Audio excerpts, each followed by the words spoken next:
Water is undoubtedly our most precious natural resource. Without it, life would not be possible. Let's have a closer look at 6 major stages of our water cycle.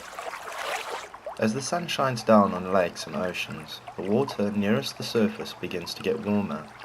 Once the surface water reaches 100 degrees Celsius, it becomes steam, just like in a kettle. This is called evaporation. The steam, or water vapor, rises up and gathers together as clouds. Cooled by the altitude, the water vapor begins to return to its primary state and forms water droplets. This is known as condensation.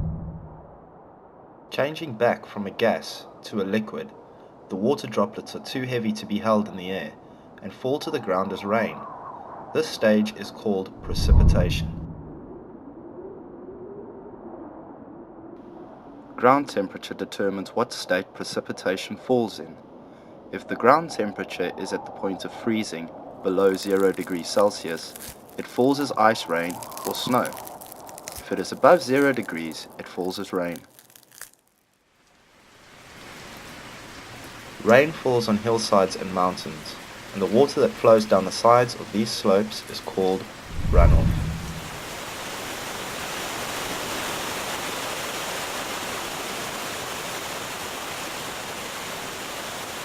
Not all water falls on high rocky plains. Some water falls on flatter terrain where it cannot flow away. This water lies on the surface of the ground and brings us to another stage of the water cycle known as transpiration. This water is soaked up by the soil. Plants absorb some of this water through their roots. As the temperature rises, the plant's leaves are warmed and begin to release some of this moisture back into the air, where it begins the evaporation process once more.